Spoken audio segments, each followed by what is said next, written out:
Salut tout le monde, j'espère que vous allez bien. Aujourd'hui je suis super content de tourner cette séquence vidéo puisque ça signifie que la vidéo est enfin terminée. En effet, vous avez pu nous suivre depuis bientôt 1 an sur Instagram. On a teasé ce reportage, vous avez pu nous suivre sur toute une saison de pêche. J'ai suivi Gabi pendant toute la saison. Automne, été, hiver, printemps, on a tout fait. On a eu de l'orage, on a eu du beau temps, du froid, de la chaleur. On a tout vécu cette saison. Et on est là aussi pour vous montrer également les bases de cette magnifique technique de pêche, du surfcasting du bord de l'océan.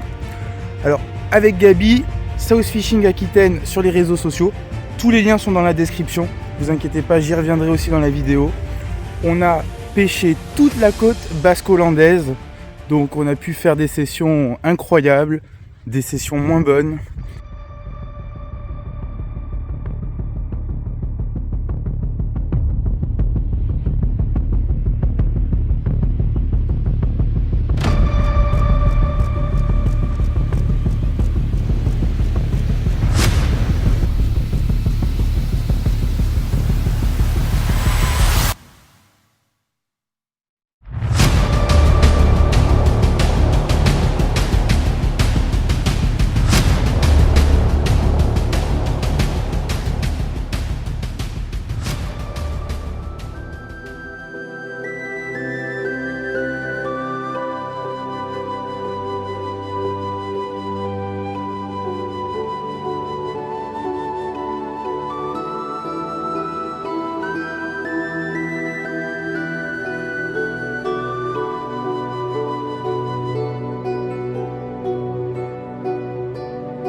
Bon alors Gabi, tu m'as amené partout, sur toute la côte, peu importe les conditions.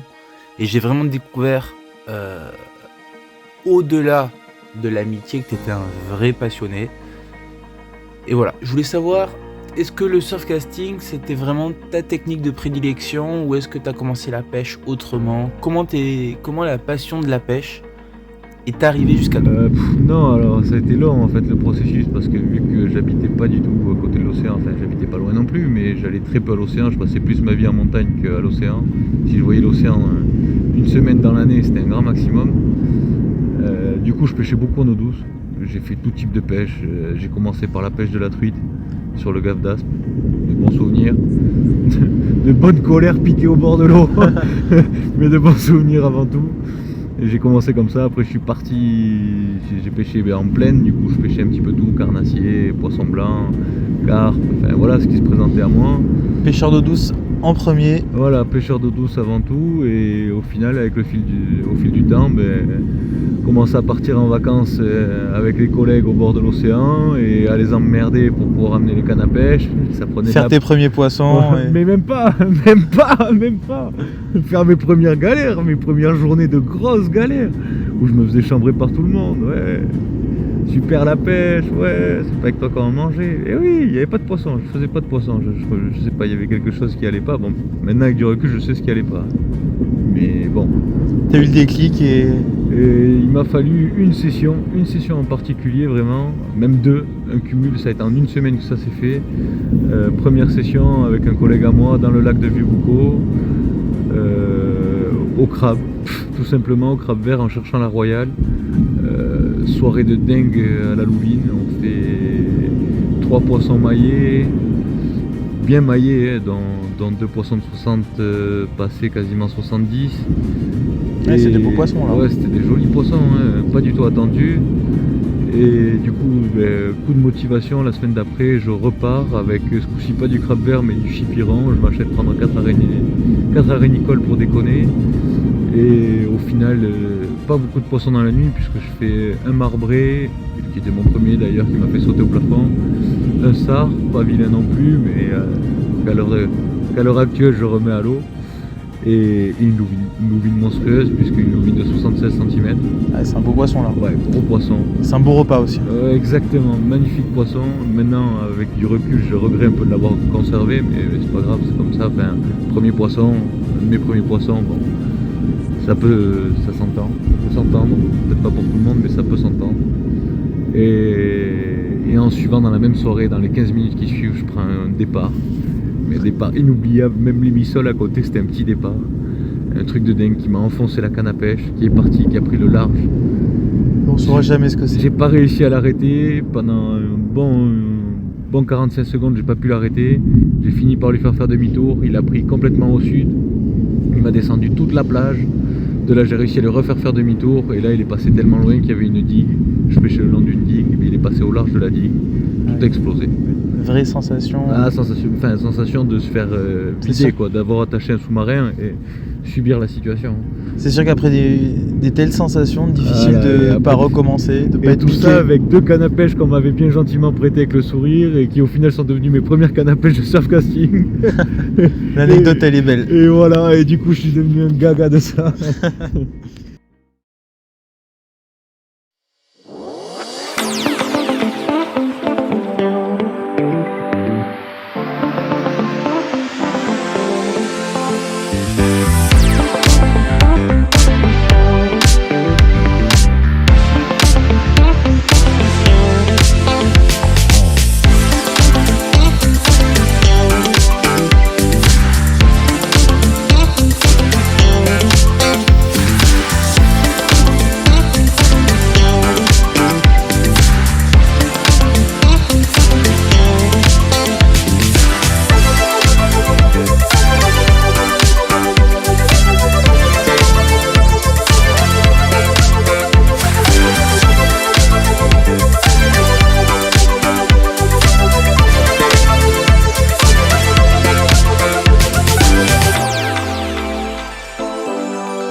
Après, sinon, vraiment un vrai moment marquant de la saison, ça a été une belle pêche avec Luc, au Cap Ferré, bien évidemment. On dira pas où, mais lui il sait. Au Cap Ferré, ouais, très belle pêche avec beaucoup de mouchetés, du joli franc, des belles pêches, quoi, comme on aime.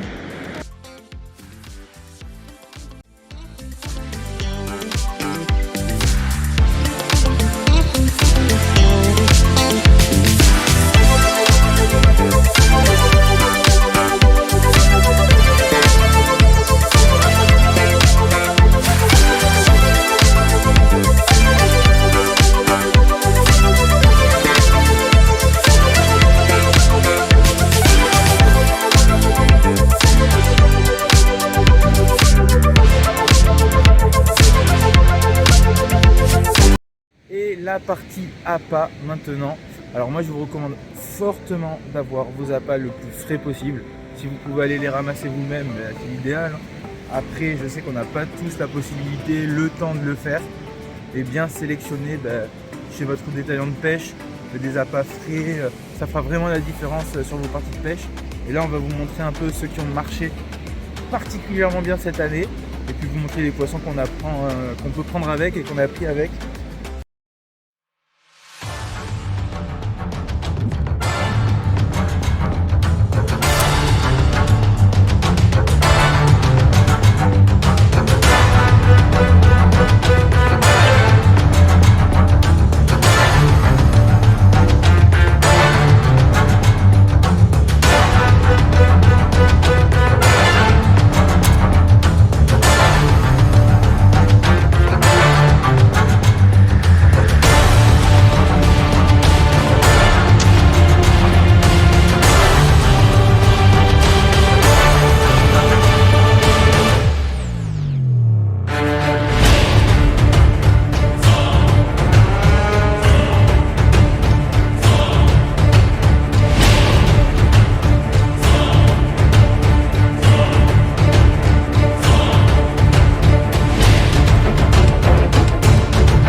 ça c'est le marbré que je viens de piquer. Ouais, exactement. Et ça c'est la louvine qui est venue manger ton marbré. La même que moi ce matin.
Un des montages les plus performants et les plus simples à réaliser en surfcasting, c'est le montage traînard.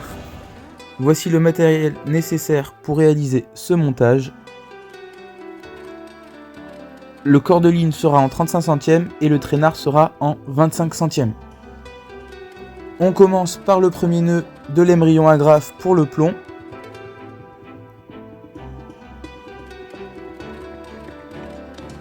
Et pour le système du traînard, une petite perle, un émerillon et une seconde perle que l'on va venir ensuite fixer et bloquer avec des nœuds d'arrêt. On préfère ce système au pattern austère, même si on utilise aussi des patterns austères en fonction des conditions.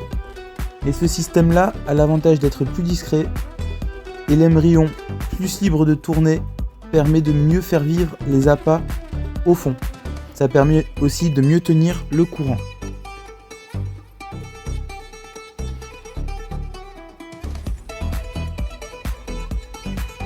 On a le système avec l'émerillon. On va venir ensuite fixer tout ça.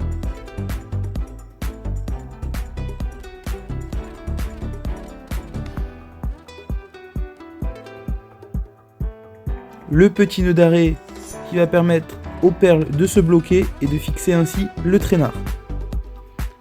En fonction des conditions, vous pouvez le fixer plus ou moins proche du plomb.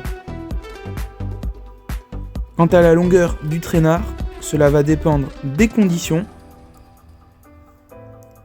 On a tendance à dire que plus les conditions sont calmes et plus vous pouvez baisser le diamètre du traînard et l'allonger afin de gagner en discrétion.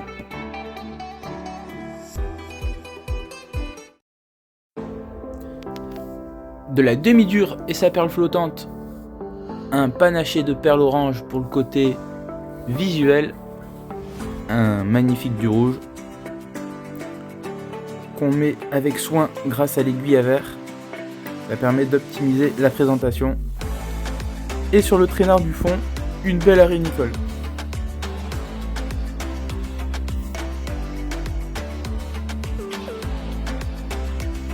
Les verres sont échés, la mer est belle, il fait beau, il n'y a plus qu'à lancer et aller chercher du poisson.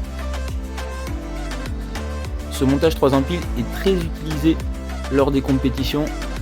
Justement, ça permet de bien prospecter les bordures avec un verre sur le fond, un autre avec un côté visuel très fort et la petite perle flottante qui permet de décoller le troisième appât et d'aller chercher des poissons qui sont plus en pleine eau comme les mulets et les orphis.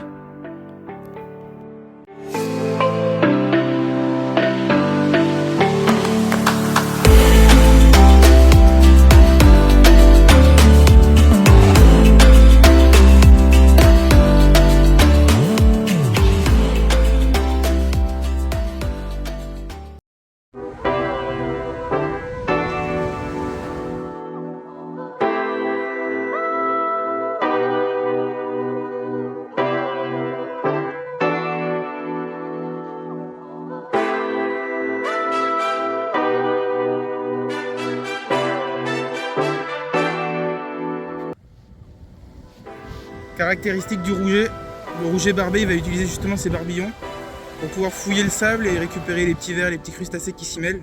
C'est comme ça qu'il trouve sa nourriture. Petit aparté aussi, je tiens à remercier Cédric, l'ami pêcheur, son magasin l'ami pêcheur à Bayonne, la fraîcheur de ses appâts, la qualité de ses conseils également et toujours du bon matériel de disponible.